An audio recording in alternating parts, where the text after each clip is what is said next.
467, episode 89 Grid Apokalipse 1. Diupload oleh Baca Suara. Tidak terbaca Anda semakin dekat. Pesan sistem berbisik di telingaku. Sudah berulang-berulang selama beberapa hari terakhir. Sepertinya itu tidak akan lama sekarang. Iya nih. Ibuku dan aku duduk berhadapan di atas meja, minum teh bersama. Kami sedang menonton panel layar yang dipasang di ruang penerimaan kompleks industri. Benua Amerika, musnah. Apa target selanjutnya untuk dewa luar ini? Perintah evakuasi darurat dikeluarkan di Asia Timur Laut. Nebula telah meninggalkan bumi. Tidak ada tempat tersisa untuk lari. Tempat terakhir yang ditayangkan program berita adalah Semenanjung Korea. Pengungsi yang berdatangan dari seluruh dunia memastikan bahwa seluruh semenanjung itu bergolak dengan keras bahkan sekarang. Saya sangat menyadari apa yang mereka harapkan dengan datang ke sini. Lokasi skenario Grid Apokalipse berikutnya adalah Asia Timur Laut. 6 hari, 8 jam dan 24 menit tersisa sampai awal skenario Grid Apokalipse. Ibu saya di dalam panel membuat pengumuman menggantikan saya sebagai wakil dari kompleks industri. Kompleks industri tidak akan berhenti menerima warga baru. Namun, ibuku tersenyum pahit dan berbicara. Cukup memalukan untuk menonton, bukan? Tapi, itu cocok untukmu. Kamu seperti presiden, sebenarnya. Petik 2. Sejujurnya, baik-baik saja untuk menganggap ibuku sebagai penguasa kompleks industri, saat ini, bukan aku. Warga tempat ini lebih suka mendengarkannya daripada aku, bagaimanapun juga. Kamu harus menunjukkan wajahmu kepada penduduk Seoul setidaknya sekali sebelum pergi, nak. Bahkan salam sederhana dari Anda akan menjadi sumber kekuatan bagi mereka. Petik 2. Yang pasti, saya bisa mendengar para wartawan menggunakan megafon untuk meneriakkan pertanyaan mereka dari luar kompleks industri. Raja Iblis Keselamatan Nim, benarkah Anda telah kembali? Raja Iblis Keselamatan Nim, tolong beritahu kami rencana Anda untuk menghentikan kiamat. Titik. Rencana saya, kan? Aku tersenyum pahit seperti ibuku. Jika itu tugas maskot, maka baiklah. Kami diam-diam menyesap teh. Langit gelap dan suram. Begitu suram, pada kenyataannya, tidak aneh untuk melihat petir jatuh dari langit tiba-tiba dan menghancurkan semenanjung menjadi dua. Ini sangat damai, bukan? Kurasa begitu, Ibu. Meski begitu, kami mengatakan hal-hal itu. Daun teh di dalam cangkir bergetar lembut. Kalau dipikir-pikir, saya akan menikmati waktu minum teh yang begitu santai. Ini akan menjadi pertama kalinya dalam 30 tahun hubungan kami sebagai ibu dan anak. Peristiwa yang sangat ingin saya alami hanya datang mengetuk pintu saya saat kiamat dari segala sesuatu mendekati kami. Ibuku, dia tidak bertanya apa-apa padaku. Bukan apa-apa tentang apa yang akan saya lakukan mulai sekarang, apa yang akan saya peroleh di akhir cerita ini, tidak ada apa-apa. Aku tahu itu cara dia beroperasi. Yah, aku akan pergi sekarang. Dewa Angin Surgawi sedang mencarimu. Sebelum Anda berangkat, pastikan untuk berbicara dengannya terlebih dahulu. Petik 2. Titik. Baik, kenapa dia mencariku kali ini? Mau tidak mau aku teringat kejadian yang tidak menyenangkan itu di masa Perang Besar Saints and Demons. Apakah dia berpikir untuk melakukan sesuatu yang tidak sopan lagi sebelum skenario akhir? Dengan ringan aku menganggukkan kepalaku dan keluar dari kamar. Ada seseorang yang menungguku di sana. Dan kita di sini. Anda entah bagaimana berhasil sampai sejauh ini, Kim Dokja. Itu tidak lain adalah Bi-hyung, terlihat jauh lebih baik daripada sebelumnya setelah menjadi Dokkaebi hebat. Mantel panjang yang dibuat dari bulu harimau putih sangat cocok untuknya. Saya berbicara dengan nada sarkastik. Kamu benar-benar menungguku. Reuni antara kamu dan ibumu adalah fabel yang cukup populer di antara para pelangganmu. Jadi, aku tidak tahan untuk mengganggu aliran. Bi-hyung mengangkat bahu dan berbicara. Konstelasi, Hakim Api Setan, sedang mengusap matanya. Rasi bintang, Abyssal Black Flame Dragon, menggerutu saat menyerahkan sapu tangan. Orang sialan ini, mengirimkannya sebagai siaran lain. Dan sebagainya, skenario akhir benar-benar sudah dekat. Aku tahu. Betapa andalnya dirimu. Saya yakin Anda sudah tahu ini, tetapi skenario final adalah Bi-hyung. Panggilan saya yang tenang menghentikan Dokkaebi dari berbicara lagi. Dia menatapku. Mengapa kamu memilih kami? Riak samar menyebar di mata Bi-hyung. Saya sudah tahu apa yang tertulis di jendela skenario yang muncul di depan matanya. Plus. Jenis, utama. Kesulitan, tanda tanya. Kondisi yang jelas, silakan pilih kandidat akhir untuk One Fable Single. Batas waktu. Penghargaan, tanda tanya. Kegagalan, kematian. Plus. Skenario tidak hanya berlaku untuk Constellation dan Inkarnasi, tetapi juga untuk para pendongeng seperti Dokkaebis. Dan, surat suara kandidat, yang akan menentukan akhir dari semua skenario adalah skenario yang sangat penting untuk semua Dokkaebis. Itu adalah skenario di mana mereka harus mempertaruhkan keberadaan mereka sendiri. Dan dalam skenario seperti itu, Bi-hyung telah memilih kami. Grid Dokkaebi, Bi-hyung, saat ini memberikan suaranya dengan. Ketika saya pertama kali bertemu orang ini, dia tidak lebih besar dari bola sepak. Dia benar-benar seorang Dokkaebi yang membantai orang tanpa pandang bulu demi meningkatkan jumlah pelanggan di saluran itu, dan dia membuat banyak skenario mengerikan dengan cepat. Dokkaebi itu yang tumbuh dengan melahap dongeng yang kami ciptakan akhirnya berubah menjadi makhluk yang mirip manusia. Dia setinggi manusia, dia mengenakan pakaian seperti manusia, dan dia juga membuat ekspresi manusia. Dokkaebi itu, dia menatapku dengan tatapan mata yang sama saat dia berbicara. Tanda tangani kontrak dengan saya, aku akan menjadikanmu Raja Dokkaebi berikutnya. Petik 2 tanda tanya petik 2. Itu yang kamu katakan padaku di dalam mulut naga ikan itu. Memang, saya mengatakan sesuatu seperti itu di masa lalu. Tunggu, mungkinkah kamu memilih kami sambil percaya pada sampah itu? Ada kemungkinan sangat kecil dari kita untuk menang, Anda tahu. Petik 2. Tidak seperti itu lagi. Saya melihat bahwa Anda masih tidak tahu seberapa besar masalah yang Anda lakukan. Bi-hyung mengalihkan pandangannya keluar jendela. Plaza dari kompleks industri, dipenuhi dengan rasi bintang yang bertempur bersama kami dalam pertempuran melawan papirus. Naga api hitam ditundukkan oleh Uril dan saat ini bertindak sebagai bantal. Persephone dan Hades diam-diam menyeruput teh di atas meja yang sudah disiapkan. The Great Sage, sementara itu, telah meminjam sebatang rokok seperti pipa dari Breaking the Sky Sword Sein dan sibuk menghembuskan napas. Mereka menonton siaran Starstream yang berlangsung secara real-time. Daftar baru penamaan, 12 nebulas, membuat putaran di antara para gosip dari. Sebagian dari konstelasi Fable Great memperkirakan bahwa bisa menjadi yang terkuat ketiga. Ketiga terkuat, kan? Tampaknya riak-riak dari pertempuran terakhir lebih besar dari yang saya kira. Saya berterima kasih atas penilaiannya yang murah hati, tetapi masih terlalu dini untuk mengecewakan kami. Karena perang untuk surat suara calon belum berakhir. Namun, pikiran Bi-hyung tampaknya sedikit berbeda dari pikiranku. Aku pikir itu akan baik-baik saja untuk sementara waktu. Sudah 2 hari sejak Anda mengalahkan. Apakah ada nebula lain yang meminta untuk perang antar nebula sejak itu? Petik 2. Tidak ada. Nebula yang meraih kemenangan besar selama pertempuran kandidat pemungutan suara akan menikmati peluang yang jauh lebih tinggi untuk terpilih sebagai One Fable Tunggal.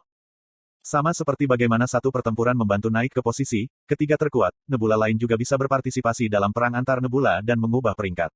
Jadi, pesan deklarasi perang atau pengumuman yang akan segera terjadi harus menghujani kita sekarang. Namun, lupakan deklarasi, tidak ada nebula tunggal yang mencoba memprovokasi kita. Planet bumi secara mengejutkan damai. Tapi kenapa? Bukannya fabel kita mengejutkan, sekarang kan? Petik 2. Itu karena kamu akan dimusnahkan bahkan jika mereka meninggalkanmu sendirian. Itu sebabnya. Aku merasakan jantungku dingin dalam sekejap. Saya bisa melihat rekaman diputar di panel Constellation. Rasi bintang tahu bahwa Anda tidak bisa meninggalkan bumi. Terpisah dari pertempuran kandidat, bumi telah memasuki urutan Great Apocalypse. Benua Amerika Utara sudah tidak ada lagi, dan selanjutnya adalah Asia Timur Laut. Kembali dalam skenario final dari kisah aslinya, dewa luar dan penguasa dunia lain juga mulai menyerang dunia ini. Kenaikan pulau-pulau yang terlupakan masih berlangsung. Tepada akhir garis dunia, korosi makhluk yang terlupakan akan dimulai. Menurut alur cerita aslinya, Nebula dan aku seharusnya bertarung bersama di sini. Tetapi sekarang, mereka telah membuat keputusan yang berbeda. Mereka menyerah di bumi, dan untuk menghilangkan. Itu adalah keputusan yang dibuat oleh Nebula menghadapi skenario akhir. Anak-anak brengsek itu. Sebagian Nebula mengejek keputusanmu. Anda dapat mengatakan bahwa ini adalah situasi yang paling buruk. Lebih buruk lagi, para dewa luar yang membanjiri dunia ini berbeda dari yang aku tahu dari alur cerita aslinya. Saya ingat Uril dari giliran regresi ke-999 yang saya temui di hutan Engai beberapa waktu lalu. Setelah skenario Great Apocalypse dimulai, serangan dari Raja akan dimulai. Jika prediksi saya benar, maka para raja yang muncul untuk kiamat besar yang akan segera dimulai haruslah eksistensi yang menyaksikan, kesimpulan, selama pergantian regresi ke-999. Dan perlu bertarung melawan mereka. Siapa yang memanggil para raja? Apakah itu orang-orangmu dari biro? Petik 2. Saya tidak bisa mengungkapkan informasi apapun kepada Anda. Kecuali itu, Bi-hyung membentuk ekspresi yang menunjukkan keteguhan hatinya dan menyelesaikan apa yang ingin dikatakannya. Sampai saat aku menghembuskan nafas terakhir, aku akan menceritakan kisahku bersamamu.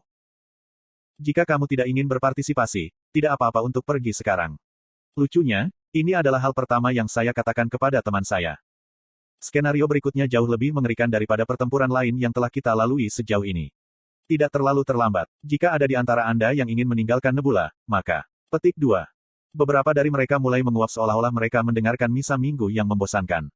Tapi, itu sudah jelas. Orang-orang ini tepat di depan mataku telah selamat dari puluhan peristiwa yang mengancam jiwa bersama untuk mencapai sejauh ini. Bagi mereka, tidak ada perbedaan untuk mati dalam acara ini atau itu. Jika mereka ingin pergi, mereka pasti sudah melakukannya. Saya juga tahu ini. Meski begitu, alasan mengapa saya harus mengajukan pertanyaan yang jelas adalah Permisi. Titik. Karena, ada seseorang yang benar-benar ingin pergi. Aku ingin duduk yang ini. Dan itu tak lain adalah Han Myung-oh. Bukannya aku tidak mengharapkan ini. Dia melanjutkan, aku tidak mengatakan aku akan sepenuhnya meninggalkan Nebula. Namun, ada tempat yang ingin saya kunjungi untuk terakhir kalinya. Petik 2. Yi Jihye di sebelahnya membalas dengan tidak senang. Wah, Jusi, kenapa kamu tidak pergi begitu saja? Lagi pula, kamu tidak banyak membantu. Kamu akan lari begitu saja seperti pantatmu terbakar begitu pertarungan dimulai, kan? Petik 2. Petik 2. Aku mungkin seperti ini, tapi kembali pada masa kejayaanku ketika aku adalah kaun di dunia iblis. Awalnya, kata dunia iblis dan hitung dalam kalimat itu seharusnya diganti dengan Microsoft Director. Mengamati mereka bolak-balik membuat seringai masam di wajahku. Sebenarnya, aku tahu kemana Han Myung-oh ingin pergi. Apakah kamu berpikir untuk pergi ke tempat Isle of Reincarnators dulu? Pertanyaan saya membuat ekspresi Han Myung-oh mengeras terlihat. Saya melanjutkan, bahkan jika daerah itu sudah disegel, efek samping naga kiamat dan jarak tak terlukiskan masih ada di sana. Tempat itu masih akan sangat berbahaya. Petik 2. Bahkan saat itu, aku ingin pergi dan melihatnya. Isle of Reincarnators, tempat perang besar Saints and Demons terjadi. Bahkan sekarang, mayat bintang mati dan dewa luar seharusnya mengambang di sekitar tanpa tujuan di sekitar dimensi gelap. Makhluk-makhluk yang gagal untuk mendapatkan tabut dan terbunuh dalam proses. Titik. Mungkin Raja Iblis, Asmodes ada di antara mereka. Anak itu adalah segalanya yang aku peroleh di dunia ini. Cahaya tekad bersinar di mata Han Myung-oh. Pasca perang hebat, dia rajin berpartisipasi dalam skenario utama bersama kami. Dia bekerja jauh lebih sulit daripada di belakang ketika dia biasa mencuri proyek tertentu dari bawahannya demi memajukan karirnya. Dan dia juga bisa merasakan buah dari jerih payahnya, meskipun kecil, dia masih mendapatkan bagian dari fabel hebat, dan bahkan memperoleh beberapa relik bintang yang berguna dalam prosesnya juga. Semua itu untuk membantunya mencari putrinya. Dia saat ini mungkin bisa menahan efek samping kekacauan yang berkeliaran di sekitar Pulau Reincarnator selama beberapa hari. Tolong, berhati-hatilah di luar sana. Han Myung-oh mengangguk, menyelesaikan persiapannya, dan berdiri. Terlihat padaku dia sudah memutuskan sebelum datang ke sini. Semua sahabat memberinya keberuntungan. Tidak menerima skenario, one single fable, tidak secara otomatis berarti tidak akan ada, one fable single, itu ada untuk semua orang. Sama seperti bagaimana seseorang dapat memulai perjalanan untuk mencari tidak terbaca mereka sendiri. Aku melihatnya gemetar ketakutan ketika dia melangkah masuk ke portal dan mulai memikirkan sesuatu. Tidak terbaca Anda semakin dekat. Itu bukan yang memutuskan di mana, kesimpulan, Anda mungkin. Aku menoleh ke belakang untuk menemukan bahwa teman-temanku sedang menungguku. Aku akan melanjutkan pertemuan. 11 jam 8 menit hingga dimulainya skenario Great Apocalypse. Hanya sekitar setengah hari tersisa sebelum kiamat besar. Jika kami berhasil menahan peristiwa apokaliptik ini, kami akan dapat memasuki skenario akhir. Sementara itu, saya membaca semua informasi dalam kisah aslinya, dan meminta perolehan setiap sisa Star Relic yang berguna dan keterampilan yang ditemukan tidak hanya di semenanjung Korea, tetapi juga seluruh planet ini. Sahabat dengan mudah menyetujui permintaan saya. Han Suyong bertanya, dan apa yang akan kamu lakukan? Tentu saja, saya juga memiliki sesuatu untuk dilakukan. Misalnya, memikirkan teknik membunuh yakin baru dengan pria tegang ini. Kamu bodoh pasti harus tahu ini sekarang. Hanya ada satu cara bagi kita untuk bertarung melawan Great Apocalypse, kata Yu Jung Hyok, sembari memoles ujung Dark Heavenly Demon Sword. Uril, naga api hitam, sage besar dan rasi bintang lainnya berjanji untuk meminjamkan bantuan mereka kepada kami, tetapi kami tidak bisa bergantung pada mereka setiap saat. Bahkan setelah mengecualikan, Secretive Plotter, masih ada 4 dewa luar tingkat raja yang masih muncul. Jika mereka semua memutuskan untuk menyerang secara bersamaan, maka kita tidak akan bisa menang bahkan jika rasi bintang tingkat mitos seperti Sage besar dan Raja Dunia Bawah bersama kita. Namun, kami memiliki satu metode yang bisa kami gunakan untuk melawan. Hellscape of Eternity. Hadiah dari perubahan regresi 1863, dongeng tingkat mid yang saya peroleh melalui Secretive Plotter. Dengan fabel ini, saya bisa menciptakan kembali ingatan Yu Jung Hyok, dan dia bisa membangkitkan kekuatan belokan ke 1863 dan menggunakannya dengan berbagi tingkat kenangan itu dengan saya. Satu-satunya masalah adalah membaca gagal. Giliran regresi Yu Jung Hyok tertinggi yang dapat Anda baca saat ini adalah 978. Fabel, Hellscape of Eternity, menatapmu dengan mata mengkritik. Sesuatu yang salah dengan kemampuan membaca saya. Membaca gagal. Giliran regresi Yu Jung Hyok tertinggi yang dapat Anda baca saat ini adalah 778. Fabel, Hellscape of Eternity, bertanya-tanya apakah Anda menderita disleksia. Dan sekarang, bahkan Fabel mulai mengejekku. Hal ini berlanjut selama beberapa hari sekarang, dan Yu Jung Hyok tidak dapat menahannya lagi, akhirnya meniup topinya. Menyedihkan sekali. Apakah kamu tidak mengatakan kamu telah membaca buku seumur hidupmu? Petik 2. Petik 2 titik. Ini bukan seumur hidupku, kau tahu. Bagaimanapun, ini adalah masalah yang berbeda. Petik 2. Saya juga tidak tahu, mengapa ini hanya terjadi sekarang. Jika masalah ini terus berlanjut, Anda lebih baik menyerahkan fabel kepada saya. Akan lebih mudah jika saya menggunakannya sendiri. Petik 2.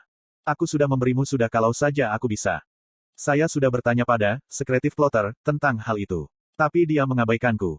Kalau begitu, gunakan skill kepemilikan itu dari yang terakhir. Gunakan itu, lalu aktifkan fabel. Tingkat asimilasi menjadi lebih tinggi jika Anda melakukannya. Petik 2. Dia pasti berbicara tentang sudut pandang pembaca Mahatau di sini. Aku ingin tidak mengandalkan itu jika aku bisa.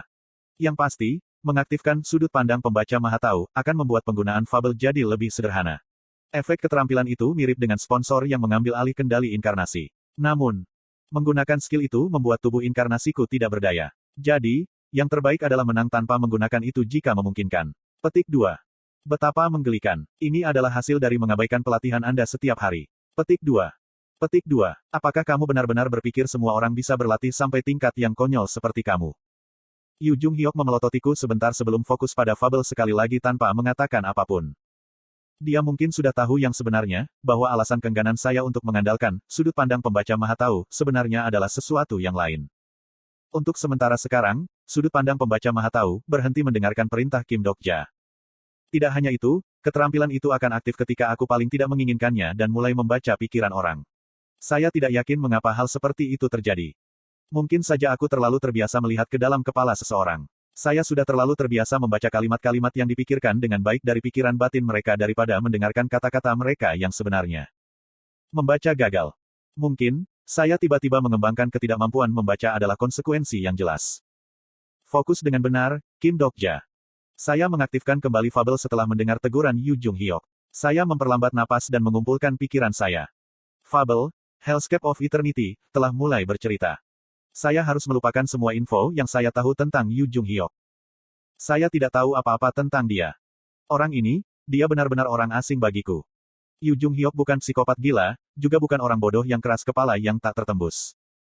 Ketika saya berpikir seperti itu, rasanya seolah-olah bagian dalam kepala saya hilang sedikit saja.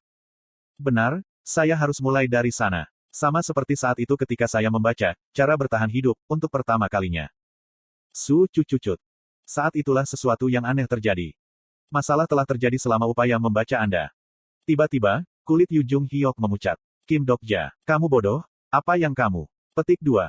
Itu adalah kata-kata terakhirnya, ketika cahaya menghilang dari dalam matanya. Saya terkejut dan buru-buru bertanya kepadanya. Hei, kamu baik-baik saja?